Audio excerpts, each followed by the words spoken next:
Would you like to know the 4 hidden maps in your brain that determine the quality of your life? Keep watching. We're going to talk about just that. Hello, my name is Jesse, and this is my channel, Open Source Owners, where we try to answer the question, what if humans had an owner's manual? Let's get to these 4 secret maps. And when I say maps, what I mean is we are all born with a blank slate. Our brain is not mapped to speak English or Chinese. Our brain is not mapped to understand whether the world is safe or dangerous. Our brain is not yet mapped so that we know how to use Instagram or Facebook, right? We have to learn those maps. It's the very basis of neuroscience, is that our brains, especially the human brain, has neurons that then fire together and wire together. And all that means is that you build networks in your brain, or maps of the world, that represent the reality that you live in. That's the cool thing about being a human, is we sort of create maps and we can sort of live anywhere on planet Earth in all sorts of cultural dynamics. Our brains are very plastic. Our brains are very malleable. So these 4 secret maps really determine the quality of your life. And let's get into them specifically. You probably know what I'm going to talk about. Maybe you don't, though. Attachment styles or attachment maps. So again, the word map, think about that as exploring a new territory. You don't know where anything is. You're just walking across rough landscape, and you're slowly but surely mapping the landscape. You determine where the river is, where the mountain is. You're determining through exploration how the landscape is laid out. Now, there's a sort of a famous quote with anybody who works with maps, and that quote is, or that sort of like axiom is, the map is not the territory. So just because we have an attachment map, which we're going to be talking about today, does not mean that that is actually representative of base reality. Now, it represents your perception of reality. It represents how you grew up and the dynamics and the feedback that you perceived when you were a child. And as we'll talk about, in fact, let's talk about that now. Attachment maps form really early for the human, for you, for me, for everybody we know. 6 months to 2 years of age is when your attachment map has become solidified. 75% of adult Americans will die with the same attachment style that they had mapped for them without their permission, desire, or consent. That was built for them, that map, just through the luck of where they were born, the luck of who their parents were by age 2. And it lasts all the way through life. Now, don't fret, we can change that map, but the only way to do that is to recognize, oh, okay, it's a map of a perception of my reality that was formed when I was 2. So what was going on in your reality, 0 to 2 years of age, really, really shapes us. And let's just be honest, you didn't have a full, you didn't have the capacity to fully understand what was going on at age 2. Obviously, if you've ever raised children or been around children, you know that they're not perceiving the world necessarily in an accurate way. And if they happen to have primary caregivers who treat them poorly, inconsistently, aggressively, dismissively, then the map of the world that gets formed in that human brain actually does not represent reality. It just simply represents what was going on at that time frame. So, very important. As I talked about, this gets formed really, really early, 6 months to 2 years. I'm going to ask you a question right now, and put it in the comments if you have a memory from pre-2. Most people do not remember anything from 2 years of age. Usually the first memories for folks pop up around 3 or 4. Some people, of course, many people have memories from age 2 or back, and often they're extreme events. They're like a trauma or some like big scary thing or some life change, like you move to a different house and you vaguely or maybe clearly remember those things from age 2 earlier. So leave that in the comment. I'm just curious. I personally don't have any memories of age 2. My first memory is about age 3.5, I think. And even that's kind of like sketchy. It's not like super clear in my brain. So these maps form really early. So this immediately divorces you from feeling shame or guilt about your attachment style. You didn't choose it. You didn't get to say, hey, I want to be raised by mom who has schizophrenia or dad who's an alcoholic. You didn't choose any of that. You were just born into that environment. And then that map was your basic survival understanding of the world. So these maps served you at the time. Now the question is, as we become adults, do they still serve us now? And that's why I talk about attachment all the time, because it underlines so much of mental health and our personalities and our relationships. But if we don't even know about it, then we're just playing out these programs and we're wondering, well, why do I keep getting these results that I'm not a fan of? Failed relationships or lack of self-esteem or self-hatred. Why does this keep coming up? Well, this is why. This is a big feature in why those things are there, because it was mapped into our subconscious programming way before we chose. So there's two types of attachment styles, or two types of maps, I guess we could say: secure and insecure. Now, the insecure is the one that we really want to focus on. If you happen to have a secure attachment style or a map, congratulations, you're one of about 50% of adult Americans who has that. I actually would guess that it's a little bit lower at this point, but I don't know. But those are the figures that I've heard. 50% of adult Americans have a secure attachment. That's awesome. That means that you're going to be successful in relationships. You're going to be able to set goals and achieve them pretty easily. When you experience loss, you're able to sort of like soothe yourself and recognize that things will get better over time. But having a secure attachment just allows you to be a much more productive and healthy human for whatever it is that you're trying to accomplish, even if it's just small stuff like being a better husband or partner, being a better, dad or mom or something like that.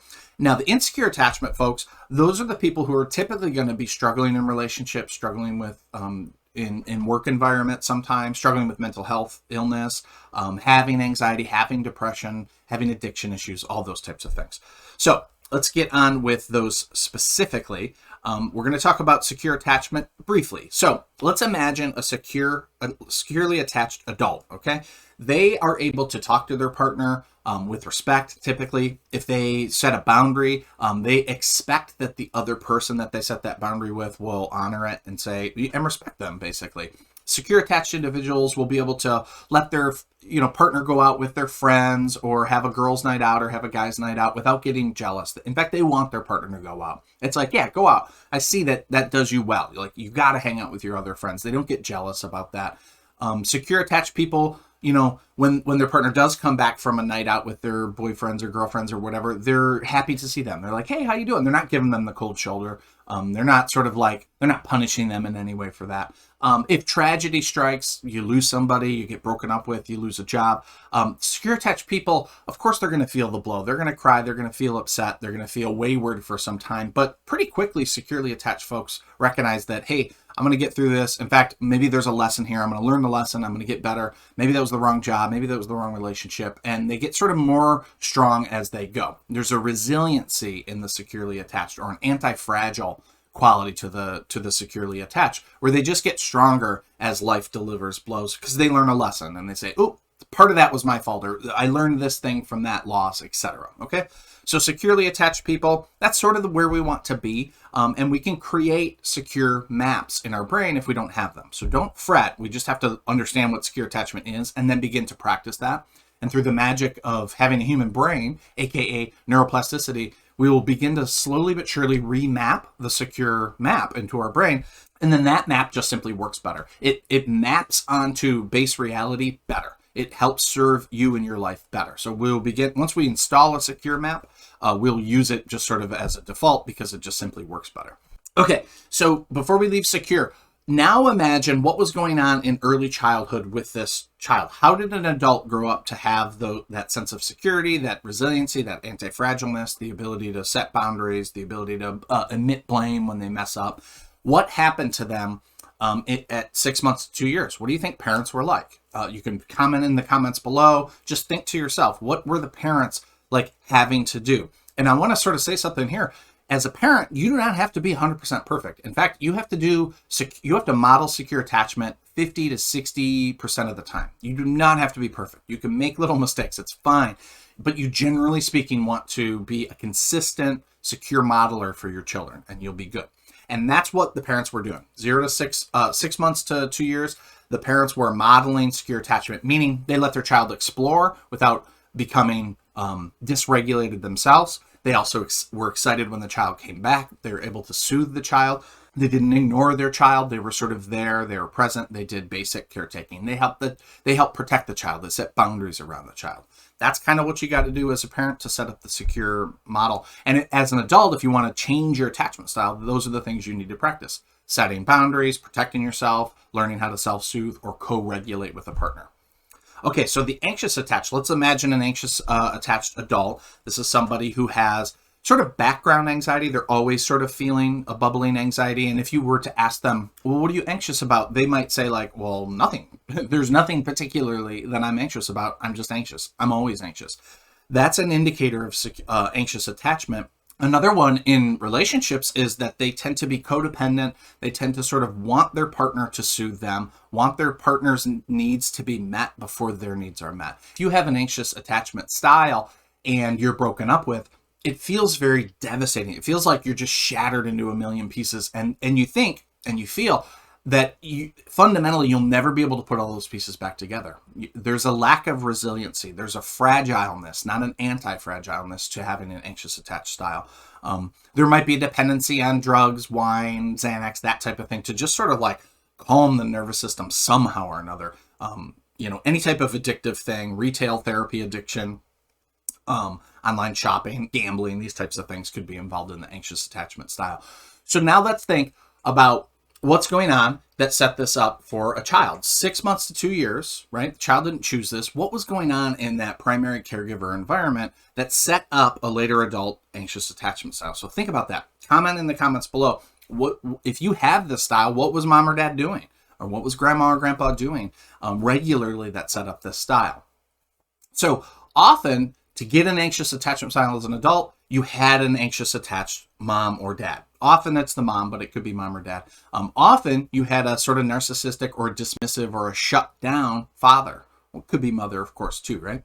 One of the core dynamics that helps set up an anxious attached style is having an anxious mother or father. So often, like, the child goes and explores and walks around the corner, and the mom or dad is like, "Oh my God, where's my child? Come back." And they go grab the child and say, "Don't you ever leave where I can see you," that type of thing. And the child is like, "What is going on? I was just doing my child thing." Or if the child stubs their toe, it's like, no, you can't feel any pain. Here's a lollipop, blah, blah, blah. What's really happening there is there's an inversion. It's an inverted process where the child is learning that they must soothe mom instead of the other way around. It's supposed to be the other way. It's supposed to be the parent soothes the kid. But in this dynamic, it's often the child learns that they have to soothe the anxiety of the parent. And that creates a dynamic of dependency and codependency where then as an adult, the child wants to really meet the partner's needs. And when they can't meet the partner's needs, they feel like they're a failure and everything's falling apart.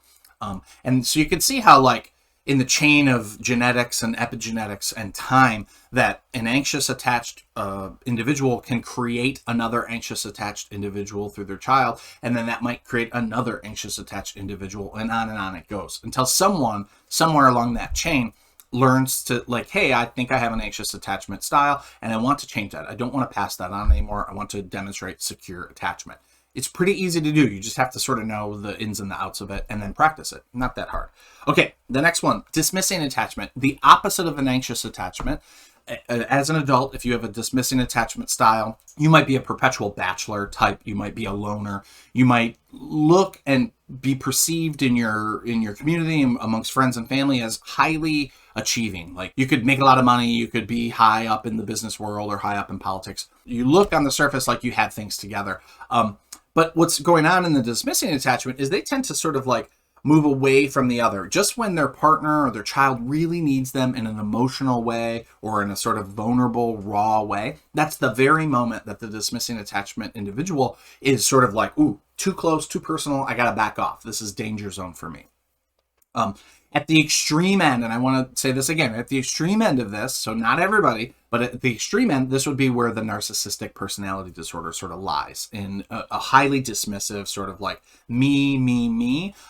You are secondary. Even if you're my kid, even if you're my partner, you're secondary, and it's a distant secondary. They have to take care of themselves first, predominantly. Okay, so now, just like we did before, what was going on to set this dismissing attachment up 6 months to 2 years of age? What kind of parent dynamic do you think was happening in this person's life? And leave comments if that was you. What was it like for you? What was mom or dad doing? So basically, there's no one answer to this, of course, but what the child learned was how to care for themselves. The child was often experiencing what we call emotional neglect. They were left alone. Their needs weren't met. When they were growing into various phases, they sort of had to figure it out on their own. Child was left alone a lot. Maybe mom or dad had clinical depression and they just weren't there. Maybe there was a sibling who was highly special needs, and the parents were wonderful, but the special needs child got way more attention because they needed it, but the other child felt really sort of neglected or left out. Military families, often highly, like, we moved a bunch, that type of thing, can set up this dynamic. There's many ways that this can get set up. you happen to have a narcissistic father or mother, that would often leave you feeling as a child like it's kind of them, it's their show. They don't really care about me. I just need to shut down, and not get in their way, because then I get some sort of like negative response. So it's better to get no response. So I'll just sort of shut down. Often as an adult, these folks in the dismissing attachment style can be highly creative and sort of like in their own imagination world, because they sort of had to retreat into the imagination world. One more thing I'll say about the dismissing attachment is often that's a sibling who helped raise their other siblings. So you got your sibling, your younger siblings on the bus, you got them fed, you got them dressed, that type of thing. And if you had to do that at a young age in your teenage years, that's a pretty clear indication that you probably have a dismissing attachment style. You shouldn't have had to do that. That should have been the primary caregiver role. Okay, and then the last one is disorganized. So a disorganized adult in relationships, it's going to be chaotic. It's going to be like, I fell deeply in love and then we broke up and it was a horrible, like crazy breakup. And that could go on and on and on. It could be like high degrees of jealousy or manipulation that might lead someone with disorganized attachment to sort of lash out to get attention. So if their partner goes out with their girlfriends or boyfriends, that's a really disorganizing event for the partner with the disorganized attachment. They feel like they're going to leave me. I'm jealous. They love me more than, or my partner loves their friends more than me, or I think they're attracted to so-and-so and they're going to break up with me. It becomes like really disorganized, really destabilizing. And so they might send a bunch of texts and say like, where are you? What are you doing? I took a bunch of pills. Like anything to get the attention back to them, anything to get the sense that they're sort of still connected to this attachment style, right? The disorganized adult will often have suicidal thoughts or attempts, self-harming thoughts or attempts, or just sort of numbing out. They'll do lots of drugs. They'll put themselves into they'll put themselves into situations where they really don't feel safe, but they do it just to feel something or to feel in control. Relationships are difficult with disorganized attachment, folks, and the foundation of borderline personality disorder is almost always a disorganized attachment style. Not always, of course, but almost always. Okay, so what was going on in the parent dynamic? 6 months to 2 years, what was happening in this child's life? They did not choose a disorganized attachment style. They were taught that. And in fact, that map made the most sense to the developing human to sort of navigate their environment, their home life, right? So it's an evolutionary strategy to keep them safe and alive. But then, as an adult, often these insecure attachments, the ones in red, no longer serve you. And that's where we begin to say like, hey, I want to learn some skills. I'll still keep part of my original attachment style because it still helps me feel protected, but I want to add new secure patterns and behaviors on top of it. Okay, so what was going on? Chaos. Mom or dad was an alcoholic. Mom or dad was undiagnosed schizophrenic.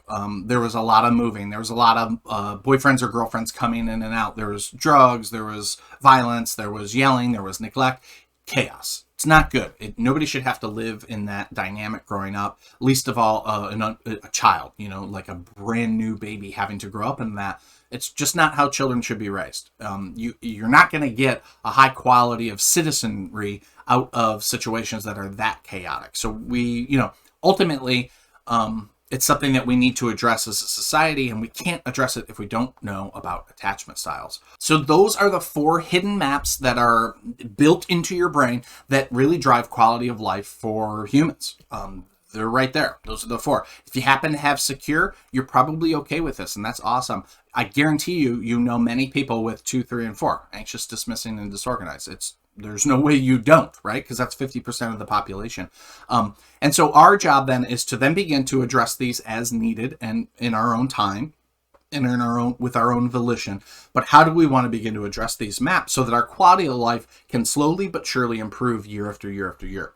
This is not just a thing that we are actually going to do for ourselves, but it actually improves society and our communities and our family dynamics as we begin to work on ourselves.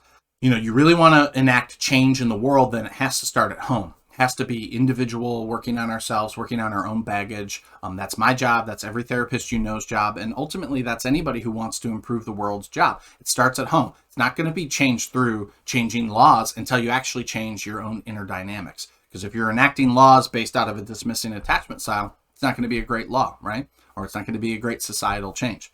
So I want to invite you, if you want to know more a lot more about attachment, but also just about everything, epigenetics, neuroscience, etc., then I'd like to invite you to click on the link below, and you get sent this free 60-page ebook that I call the Owner's Manual Part 2. It's all about the learning and the knowledge, just a bunch of knowledge. So get that if you haven't already. Totally worth your while, and it's free. What the heck? Thank you so much for watching the 4 hidden maps in your brain that determine your quality of life. Hopefully this gave you a lot of value and you found this is to be like truly important, because I think it is. Attachment is one of the foundations of mental health and just health in general. Share this with people that you think would like it, have conversations about it, learn more about it. This is just a small sort of like sampling, and there's tons more to learn about attachment, and I'll try to keep making content about that. Do the YouTube thing, subscribe, bell, all that sort of stuff. That helps our channel grow and gets our content out to more people. So that's always welcome. Thanks again, and we'll see you in the next one. Bye.